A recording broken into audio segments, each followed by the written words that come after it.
안녕하세요. 예디야기입니다. 예디야기의 사연을 여러분들에게 읽어드릴 DJ 유진입니다. 구독과 좋아요는 채널 운영에 큰 힘이 됩니다. 꼭 부탁드리며 저는 여러분들의 댓글도 모두 읽고 있습니다. 댓글도 많은 참여 부탁드릴게요. 그럼 오늘의 사연 시작합니다. 아무리 뭐든 3-4번은 해봐야 안다지만 결혼을 3번이나 하신 저희 시아버지는 다시 생각해봐도 정말 대단하신 것 같아요. 안녕하세요. 3번의 결혼을 하신 제 시아버지의 한참 잘못된 3번째 시어머니에 관한 서사를 들려드리고자 이렇게 사연을 보냅니다. 시아버지께서 화려한 결혼 전적이 있으시다는 건 결혼하고 조금 지나서 남편에게 듣게 되었습니다. 남편의 부모님을 뵙게 된 자리에서부터 조금 이상하긴 했습니다. 어머니가 아프셔서 자리하지 못하신다고 하는데 남편의 안색이 딱히 슬프지 않았거든요. 아무리 그래도 자기 엄마가 아프다는데 굳이 상견례를 서두를 건 뭐며 그런 아픈 시어머니 말씀을 하시면서 별거 아니라는 듯이 말하시는 시아버지까지 의아했어요.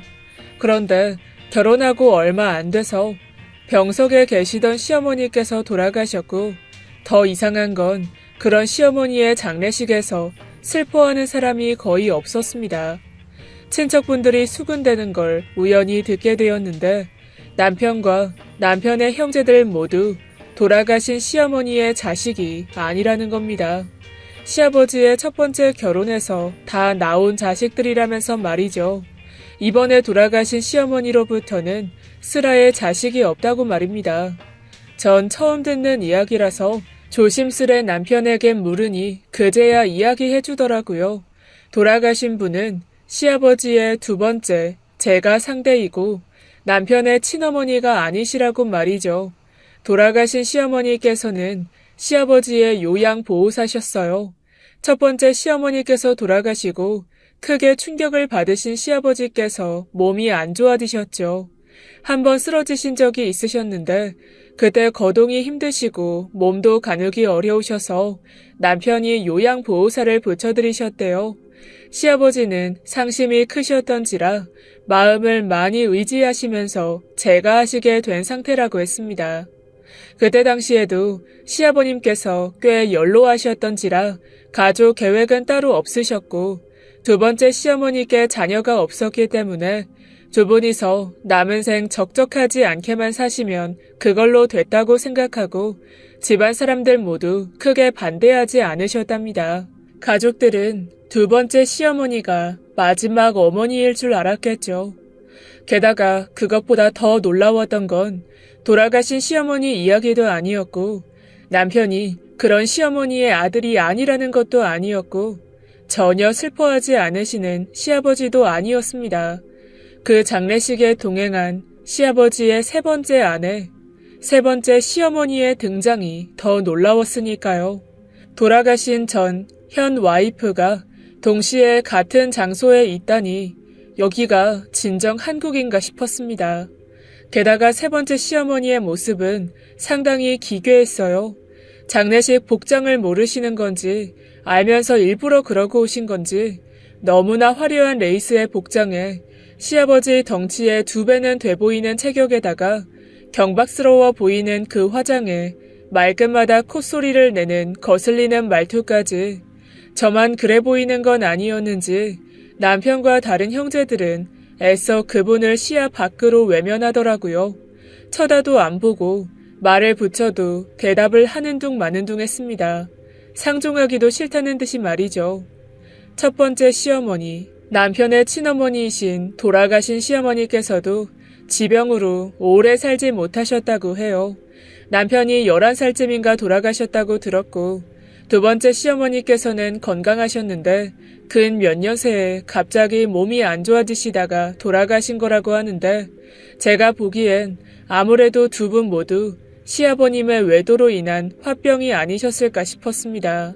남편 말을 빌어보면 시아버지께서 원래 여자가 많았고 그로 인한 사고도 많았었다고 말이죠. 집안이 조용할 새가 없었다고 했습니다.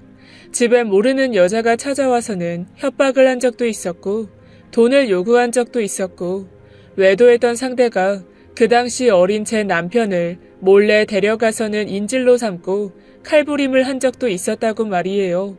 나이가 들어도 나쁜 버릇은 못 고치는 건지, 그렇게 혼이 났어도 정신을 못 차리시는 건지, 그 장례식에서의 광경만으로 시아버님의 수많은 전적이 충분히 납득이 되었어요. 그 이상한 여자, 아니 세 번째 시어머니께서는 조금 이상한 게 아니라 많이 이상하셨습니다. 그 장례식장에서도 그랬었는데, 장례식이지 잔치가 아닌데 어떻게 남편의 전처 장례식장에서 그렇게나 많이 먹을 수 있는 건지 쩝쩝 소리까지 다 내어가면서 육개장을 몇 그릇씩 해치우는데 정말 놀랐습니다. 시아버지께서 새 시어머니가 아닌 돼지라도 한 마리 데려온 줄 알았다니까요. 장례식 음식들을 다 먹어치울 기세로 입에 넣는데 보는 사람이 다 민망할 정도로 말이죠. 덩치값을 하시더라고요.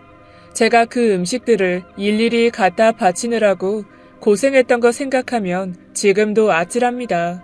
아무리 봐도 너무 배가 많이 불러 계시는데도 계속 드시길래 남편에게 슬쩍 꼭 임산부 같다고 흘려 말했어요. 그랬더니 귀도 밝으신 세 번째 시어머니 왈, 아우, 우리 며느님이 눈썰미가 아주 좋으시구나. 맞아요. 나 임신했어요. 내 뱃속에 며느님 시아버지 아들이 있다고요. 그 말에 주변이 싸해지고 모두가 조용해졌습니다. 그리고는 시선이 시아버지에게로 쏠렸죠. 전 시어머니 돌아가신 장례식장에서 새로운 시어머니의 새로운 가족, 아니 남편의 동생 소식이라니 충격적이기가 이만저만이 아니었습니다. 어이없게도 시아버님은 그 충격 고백에 본인이 아직 정정하심을 과시하시며 가족들에게 거뜬하다는 듯이 팔을 걷어 알통을 보여주시고 어깨를 넓게 펼치시며 쾌남처럼 웃어대시는데, 궁금하지도 않은 아이가 생기게 된 온 과정을 샅샅이도 이야기하셨습니다. 저뿐만 아니라 남편을 비롯한 형제들은 입을 다물지 못하고 그저 멍하니 바라보았죠. 배가 많이 부른 시어머니께서는 부끄럼 없이 더욱더 많이 드셨어요. 뱃속의 아이를 위해서 더 먹어야 한다면서 말이죠. 굳이 장례식장에선 말이에요. 바로 전 시어머님께서 돌아가신 건 애석하지만 결혼하고 시아버지 한 분만 잘 부양하면 되겠다는 저의 소박한 꿈을 냅다 집어치워버리게 되었습니다. 앞으로 저 처음 보는 시어머니와 뱃속의 남편 형제까지 저의 시댁살이 앞길이 막막했습니다. 게다가 세 번째 시어머니의 아이 가진 요새는 그 누구보다 대단했습니다. 거의 절 하녀 부리듯이 부리셨어요. 옆에 버젓이 애아빠인 시아버님이 계신데 새벽에 뭐가 먹고 싶거나 속이 안 좋으시면 굳이 댁에 전화를 해서는 잠을 깨우셨습니다. 아가야, 나 너무 속이 안 좋은데 딸기 한 잔 갈아 마시면 괜찮을 것 같은데. 옆에서 남편은 그 여자 그렇게 챙겨줄 필요 없다며 전화를 끊으라고 했어요. 그런데 제 입장에서 그렇게 매몰차게 되나요? 제가 해드릴 수 있는 선에서는 해드렸습니다. 그깟 딸기 갈아드렸죠. 아이 태어날 때까지만 참자. 그리고 이런 게 다 시아버지께 잘 보이는 거나 마찬가지다. 내가 잘하면 남편에게 떨어지는 것도 많을 거다 하면서 말이죠. 시아버지께서 어찌됐던 안타깝게 시어머니 두 분을 보내시게 되셨지만 그로 인해 사망보험금을 많이 얻으셨고, 그게 아니어도 집안에 시아버지 재산이 꽤 있었어요. 남편이 대략적으로 알려준 것만 해도 꽤 어마어마했죠. 그래서인지 시아버지께서 난잡스럽게 사셔도 형제들이 커서는 별 말을 못 꺼냈어요. 혹시라도 다른 형제들에 비해 덜 물려받거나 못 받을까봐 말이죠. 그러니 어쩌겠어요. 제가 지금 기회에 잘하면 남편에게 얼마나 좋겠냔 말이죠. 속 보여도 할 수 없다 하고 꼴가자는 시어머니 수발이고 뭐고 안 가리고 했습니다. 그런데 날이 갈수록 애 가진 유세는 시어머니보다는 시아버지께서 더 심하셨어요.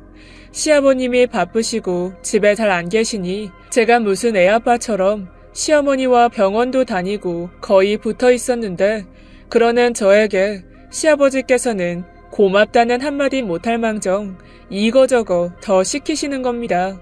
부탁도 아닌 지시였어요. 아가, 우리 꼬맹이 엄마 요새 무릎이 안 좋은지 밤새 앓더라. 오늘은 한의원 가서 침이라도 좀 맞게 하고 멜론이 먹고 싶다 하던데 오는 길에 하나 사오너라. 아참, 애기용품 같은 건 나보다 신세대인 며느리가 더 잘할 테니 미리 좀 사두고. 아직 저와 남편 사이에 아이도 없는데 벌써부터 예행 연습인 거다 라고 좋게 생각하려고 했어요. 그런데 늦바람이 더 무서운지 점점 저에게 바라는 것도 많아지시고 나중엔 당연한 것처럼 구시는데 저도 슬슬 이골이 나기 시작했습니다. 그래서 예정에 없던 친구와 약속을 잡고는 시아버지께 부탁하신 걸 일부러 건너뛰었어요.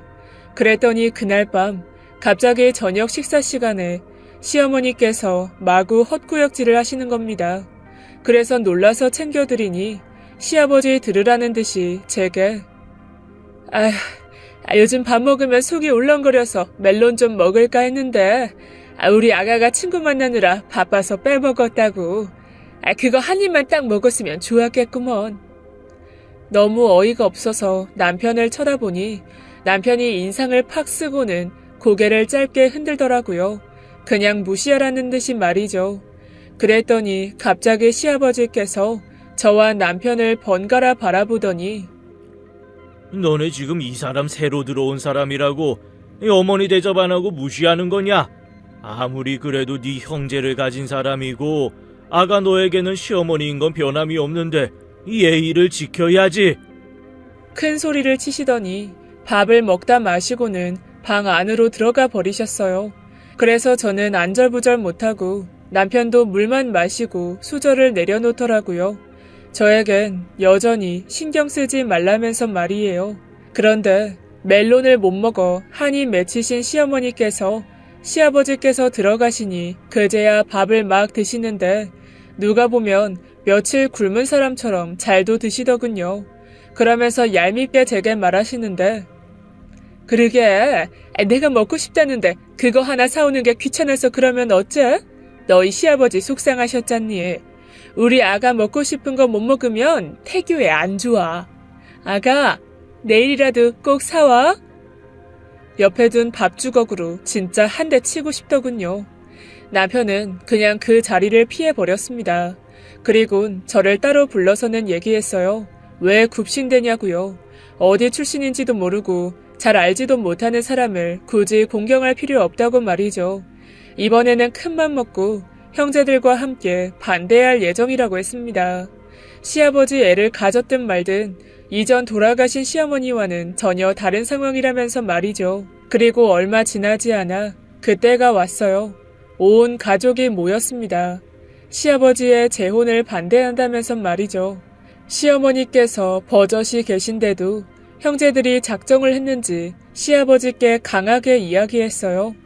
아버지, 갑자기 저런 분을 데려오셔서는 앞으로 네 어머니다 하시는 게 이게 말이 됩니까? 그때 장례식장에서는 경황도 없었고 돌아가신 분을 위한 자리니 별 말씀 안 드렸습니다. 그런데 저희한테도 절차라는 게 있는 거고 확인할 건 해야죠. 저분은 어떻게 만나신 거며 저 복중퇴하는 어떻게 생긴 건고 설명하시죠. 그래도 아주버님께서 무턱대고 반대하며 비난하시기보다는 사실과 정황 설명을 먼저 요청하셨어요. 그랬더니 시아버지께서 찬찬히 설명해 주셨습니다. 자세히는 아니고 아주 간단하게요. 왜? 내 나이에 만났다니까 흉하고 이상하냐? 저 사람 좋은 사람이야. 그냥 내가 자주 가던 식당에서 일하던 요리하던 사람이고 처가 아프니 누구 하나 내 밥 차려주는 이가 있어야 말이지. 너희는 신경이나 썼느냐? 그때 저희가 내 몇 끼 챙겨주고 뒷바라지 다 해줬다. 그리고 내가 아직 창창한지 애는 금방 생긴 거고 난 더 할 말 없다. 이상! 그러니 결국은 시어머니께서 아파서 몸져 누워 계실 때 만나신 거였어요. 돌아가신 시어머니께서 무덤을 박차고 나와도 모자랄 불륜 사이였습니다. 그런데 세 번째 시어머니가 평소에 하고 다니시는 모습이나 말투, 행동들을 보면 누가 봐도 식당 주방에서 요리하는 사람의 모습이 아니에요. 요리해다는 사람이 손톱을 길게 빼서 빨갛게 칠하고 진한 화장에다가 밤일하는 여자처럼 꾸미고 입지 않잖아요.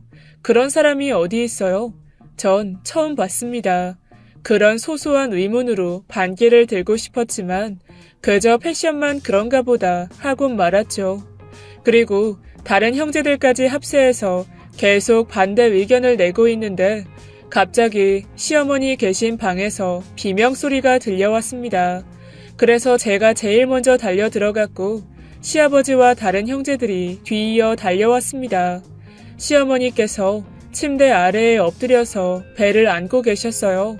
배가 너무 아프다면서 병원에 가야겠다고 고함을 빽빽 지르셨습니다. 전 너무 놀라서 구급차를 불렀고 기다리는 와중에 시어머니께서 하시는 말씀이 아무래도 아기가 말씀들 하시는 걸 들었나 보네요. 자긴 내쫓으려는 건 줄 알고. 아이고 서러워서 이래 아이 낳을 수 있을까 모르겠어요. 아이고 서러워라. 항의하던 형제들 들으라는 듯이 대놓고 그들 때문에 아픈 거라며 소리를 고래고래 지르시며 곡소리를 내셨습니다.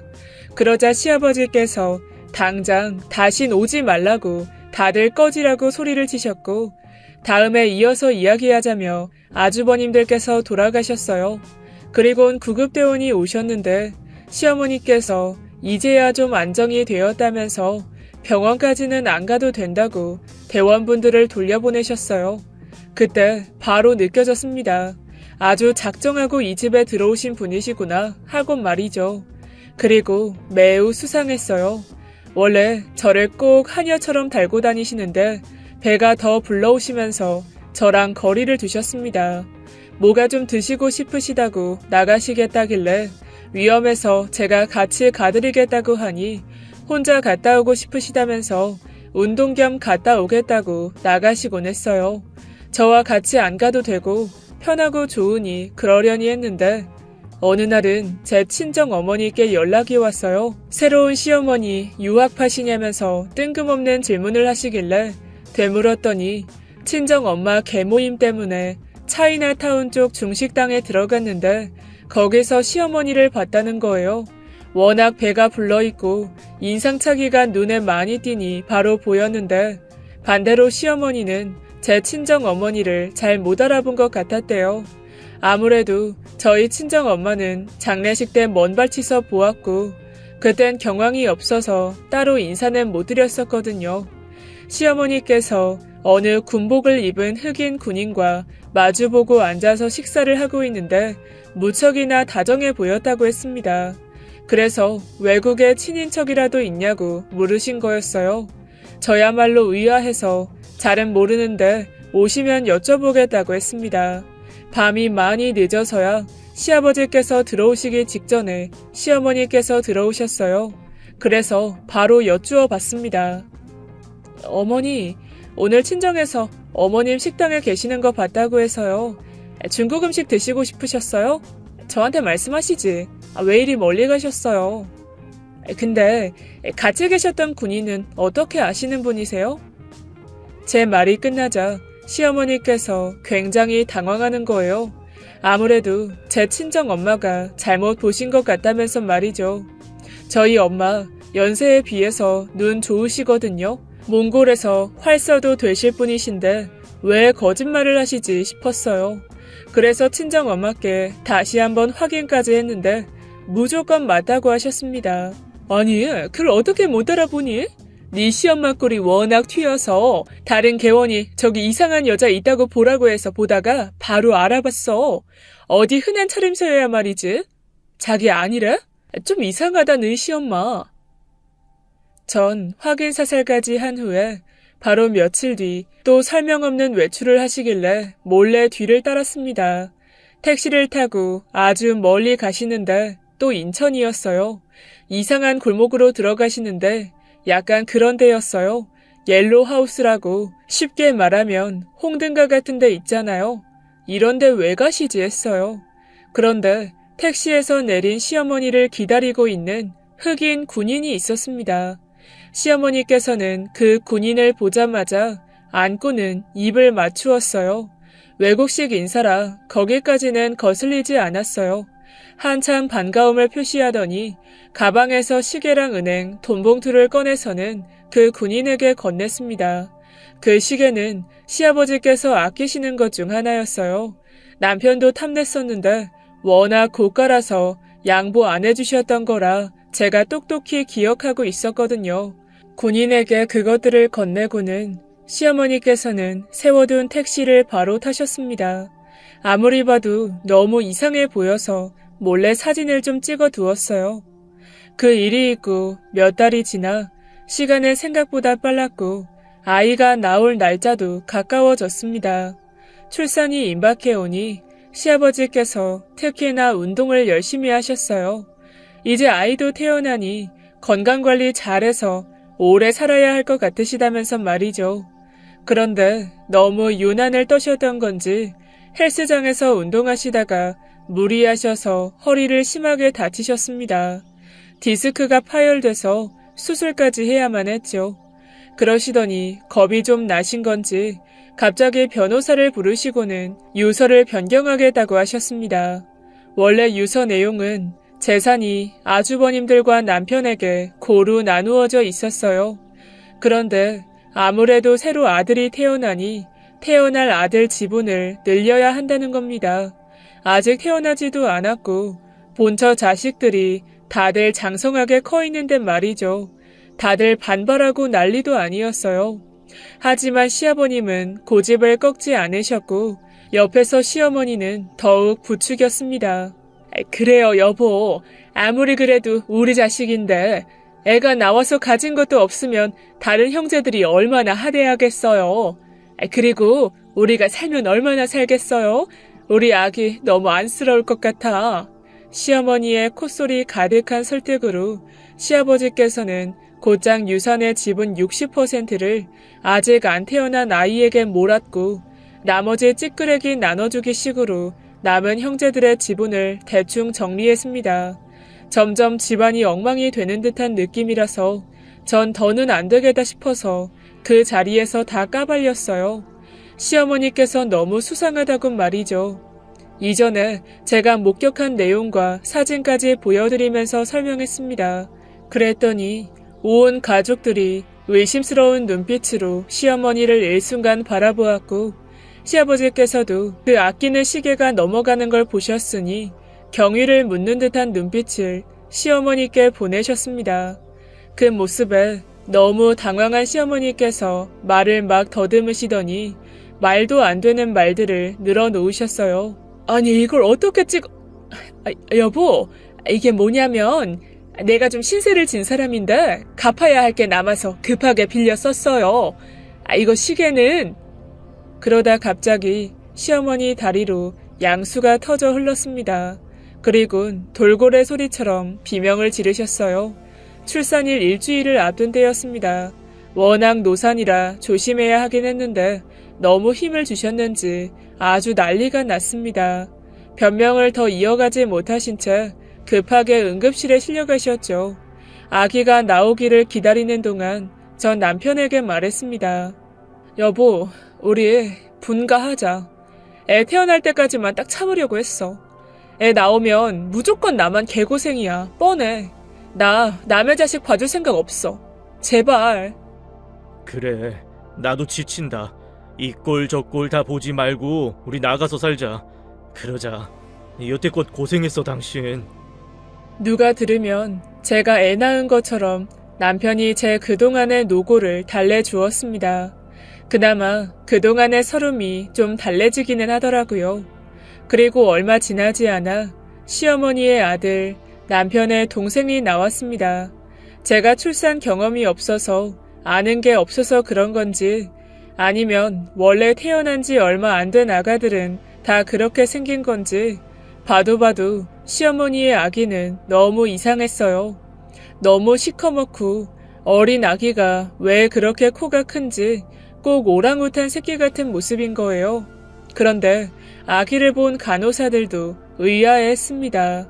자기들끼리 이야기하는데 고개를 갸웃갸웃했어요.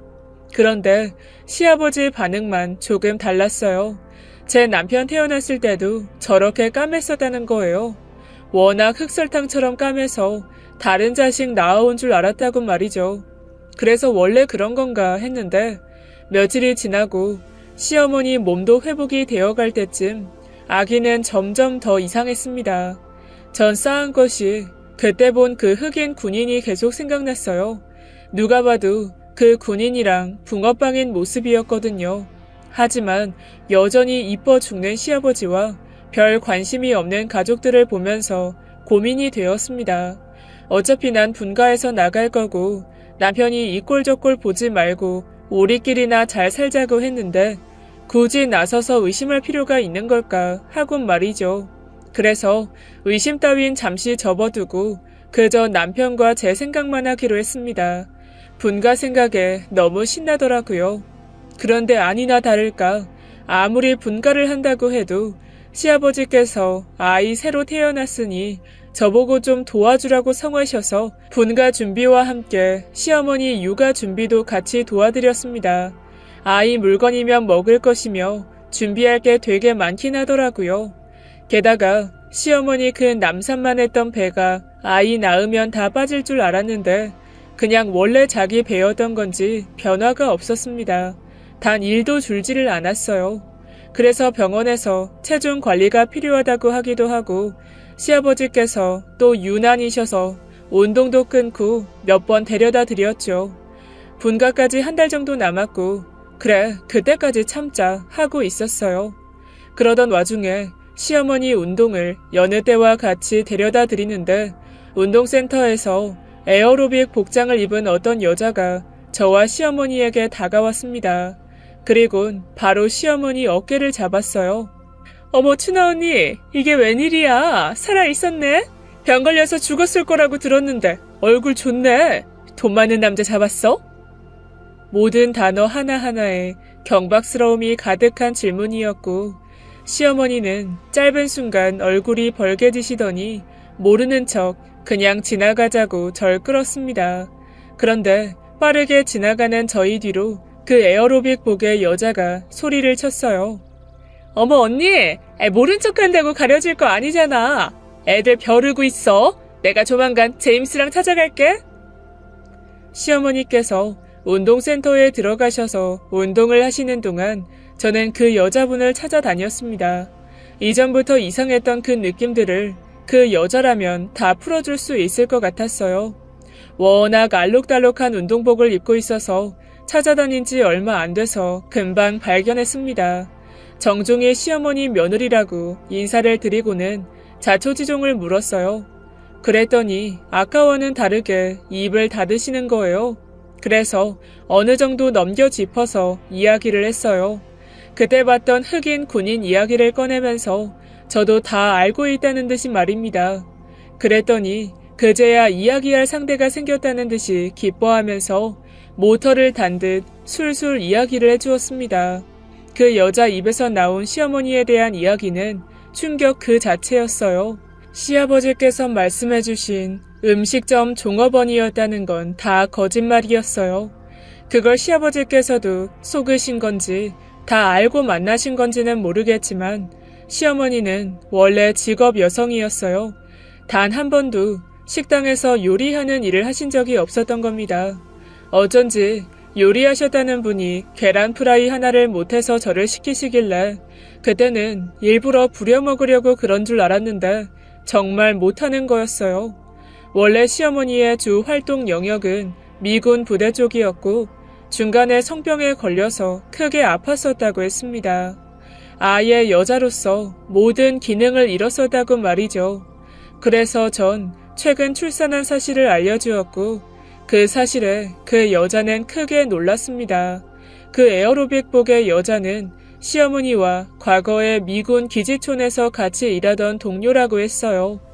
그때 시어머니께서 병에 걸리면서 갑자기 사라졌다고 했습니다. 그것도 다른 동료들의 돈을 모두 들고 말이죠. 그래서 그 동료들이 시어머니를 잡겠다고 혈안이 되어 있다고 제게 집 주소를 좀 알려달라고 청했습니다. 에라 모르겠다. 이판사판이다 하고 알려드렸어요. 앞으로 무슨 일이 얼마나 더 닥칠지도 모르고 말이죠. 그러거나 말거나 하기도 했고요. 그래서 그 에어로빅복의 여자와 헤어지고선 아무 일 없었던 척 운동이 끝난 시어머니를 모시고 집으로 돌아왔습니다. 그리고 얼마 지나지 않아 분가를 하게 되었고 이러나 저러나 다 끝이다 생각하고 자유를 외쳤어요. 그런데 말만 분가지 시아버지의 전화가 끊임이 없었습니다. 말끝마다 아가 부르시면서 시어머니 도와드리라고 시키시는데 전화 노이로제가 다 걸릴 것 같더라고요. 분가를 할 게 아니라 시어머니 존재 자체가 문제였어요.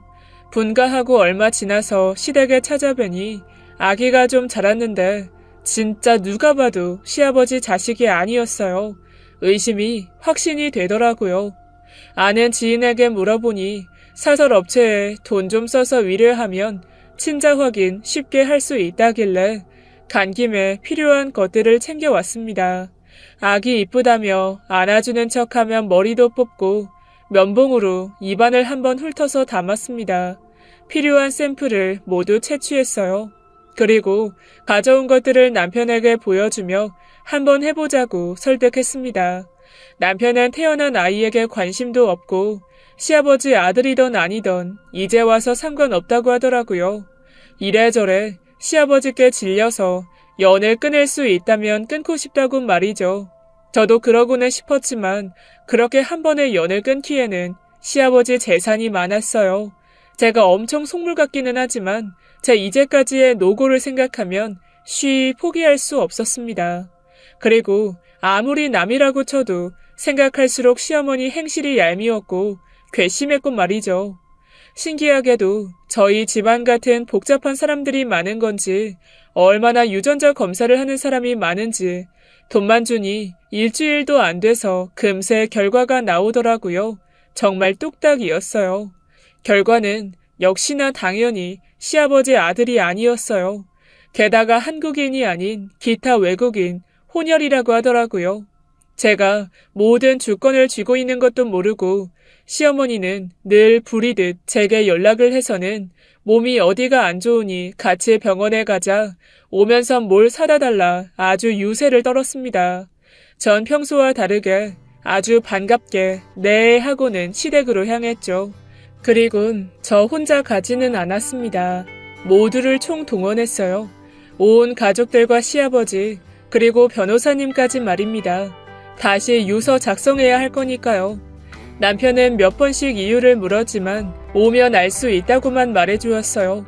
그리고 너무 심장이 떨려서 가면서 친정 엄마께 연락드리고 설명드렸더니 친정 엄마께서 하시는 말씀이 당연하지. 넌 그냥 할 일을 하는 거야. 우리 딸 너무 위로운데? 가서 다 조지고 와. 그나마 좀 힘이 되더라고요. 그래, 내가 괜한 짓 하는 거 아니다. 맞는 일을 하는 거다 하고 제 자신을 다스리다 보니 벌써 시댁 문 앞에 다다랐습니다. 제가 들어가니 제 빈손을 보고는 시어머니께서 빈정대는 투로 말씀하시더군요. 아니, 내가 오는 길에 한우 좀 사오랬는데 넌 그걸 그새 잊은 거니? 젊은 애가 그렇게 깜빡깜빡해서 어째? 너희 시아버지 아시면 서운해하신다. 며느리가 시어머니 무시한다고. 에이, 그럴 리가요. 제가 시어머님을 왜 무시해요? 미군 기지에서 1등 하신 분인데 무시하면 안 되죠. 제일 인기 많으셨다면서요. 미군들이랑 남자들한테요. 대단하세요. 제 말을 듣고는 더는 말을 잇지 않으시더니 다짜고짜 뺨을 때리곤 제 머리채를 잡으셨습니다. 어디서 그렇게 근거 없는 말을 하냐면서 말이죠. 친정 엄마께도 단 한 번도 안 맞고 자랐는데 대댐 때리시길래 저도 똑같이 뺨을 때리고는 머리채를 잡아채 바닥으로 내렸어요. 그리고 그런 와중에 시아버님이 먼저 집에 들어오셨습니다. 그러더니 저에게 달려오셔서는 뜯어 말리시며 화를 내시는데 그때 남편도 바로 왔어요. 전 시어머니 머리채를 놓지 않은 채 남편과 시아버지께 인사를 드렸고 시어머니께서는 갑자기 주저앉아 우셨습니다. 그래서 전 바로 다른 손에 쥐고 있던 친자 확인서와 여태껏 제가 모아놓은 것들을 시아버지 눈앞에 바로 내밀었어요. 아버님께서 어디까지 알고 계시는 건진 모르겠어요. 어쩌면 모든 걸 다 알고 그러신 건지도요. 하지만 뭐가 어떻게 됐건 이 사람은 저한테 이제 시어머니 아니시고 남편의 어머니는 더더욱 될 수 없어요. 제가 그 사실을 다 알게 된 이상이요. 여보, 저 애 당신 동생 아니야. 흑인 자식이야. 아버님이랑 아무 관계도 없어. 그리고 이 여자 몸 팔던 여자래. 제가 랩을 하듯 속사포처럼 쏟아내니 시아버지와 남편은 사색이 되어 아무 말 못했고 뒤이어 다른 형제들도 들이닥쳤습니다. 그때까지 전 시어머니 머리채를 잡고 있었어요. 들어와선 형제들이 말리려는데 방금 남편에게 했던 말을 다시 녹음기처럼 그대로 전했고 말리던 형제들이 그 손을 놓았습니다. 그리고 대망의 에어로빅복의 여자, 시어머니 과거의 직장 동료라고 해야 할까요? 그분이 금발의 남자와 집 초인종을 눌렀습니다. 제가 잡고 있던 시어머니 머리채를 놓고는 재빨리 문을 열어드렸어요. 그분이 제임스라는 남편분과 오셔서는 시어머니의 엉망이 된 모습을 한번 보고는 언니, 그러게 남의 눈에 눈물 나게 하면 자기 눈엔 피눈물 나는 거야. 나랑 같이 애들한테나 가자. 내가 밖에 애들 모아놨어. 갚을 돈이 없으면 빌기라도 해야지. 어서? 모든 걸 포기한 듯한 시어머니는 직장 동료였던 분의 손에 이끌려 터덜터덜 나가셨고 3일 후에나 경찰서에서 보게 되었습니다. 다행히 시아버지께서 출생신고할 때 같이 하시려고 혼인신고를 미뤄두셔서 관계 정리가 그리 복잡하지는 않았습니다. 전 새카만 그 아이를 허망하게 앉아 계시던 그분께 안겨드렸고 남편은 그 자리에 오지도 않으시는 시아버지 대신에 모든 일을 처리하고는 여태껏 빼돌린 돈이나 금품에 대해서는 청구하지 않기로 하고 돌아왔습니다. 어차피 이전 직장 동료들의 고소만으로도 복잡해 보였거든요. 그렇게 시아버지의 세 번째 부인이셨던 그분의 황금기는 1년 3개월 만에 막을 내렸습니다. 자라보고 놀란 가슴, 소뚜껑 보고 놀란다고 시아버지께서 단단히 나쁜 버릇을 고치셨어요. 여자 보기를 돌같이 하시고 그 누구와도 만나지 않으십니다. 여자라면 진절머리가 난다면서 말이죠. 그리고 절 며느리, 아가라는 단어로 부르지 않으세요. 아이고, 우리 잔다르크 오셨나? 이런 식으로 놀리듯이 부르십니다. 시아버지 본인이 민망하기도 하신지 문제들을 밝히고 해결한 제게 고마우셨는지 장난을 치세요. 다행히 시아버지의 유서는 정리가 되었고 모든 것이 제자리를 찾았습니다. 분가를 했던 저와 남편은 다시 시댁에 들어가 살기로 했어요. 아무래도 시아버지의 빈 마음은 반쪽이 아닌 가족으로 채워드리는 게 훨씬 나을 것 같았거든요. 짧은 순간 위기이기는 했지만 잠시 스쳐 지나갔던 시아버지의 세 번째 시어머니일 뻔했던 그분 덕에 그래도 가족들이 더 돈독해지고 바깥에서 사랑을 갈구했던 시아버님의 방황도 바로잡을 수 있었던 것 같네요. 다신 뵙고 싶지 않지만 적어도 어딘가에서 잘 살고 계시길 바랍니다. 지금까지 예디약이었습니다. 끝까지 함께 해주신 여러분 진심으로 감사드리며 전 내일 이 시간 다시 돌아올게요. 감사합니다.